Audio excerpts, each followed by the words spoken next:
Soup देतो हे अगदी खरं, ह्यात शंका घेण्यासारखं काही नाही. पण मी काय म्हणतो, ह्या इतक्या सुंदर स्वर्गीय आवाजाला तंत्राची जोड कशाला नाही का? जगन्नाथजी इथं काय करतात? पण जगन्नाथजी, तुम्ही काय म्हणाल ते आम्हाला समजलं नाही. तारा, हेच गाणं तू माईक शिवाय आम्हाला गाऊन दाखवतो.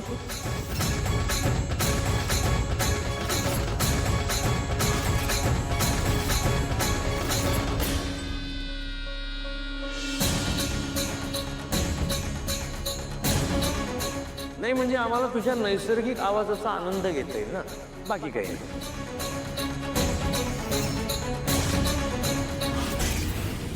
जगन्नाथजी काय करतायत? ते तारा मॅडमना माईक शिवाय गायला का सांगतायत?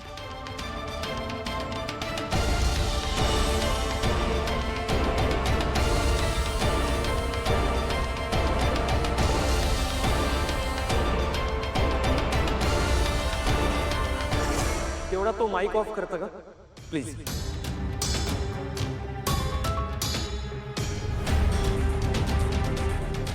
तारा कमॉन, तारा तारा तारा तारा तारा तारा.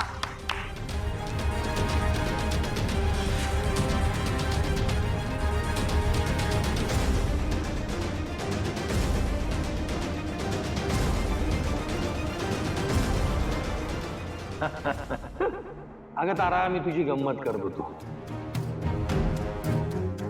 तुझा आवाज खरंच स्वर्गीय सुख देतो, त्याच्यावर शंका घेणं इतका मी तरी मोठा नाही, त्यामुळे तू बसू शकतेस. काय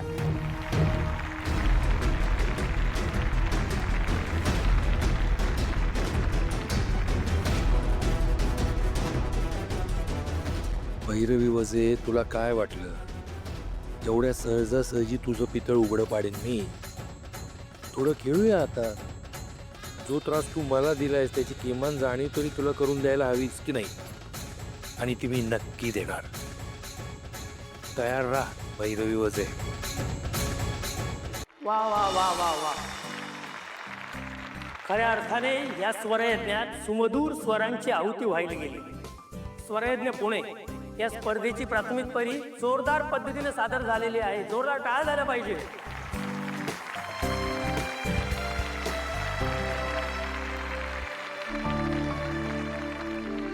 सर्व स्पर्धक उत्तम होते, पण या सर्वोत्तम स्पर्धकातून आणि आपल्या विभागातून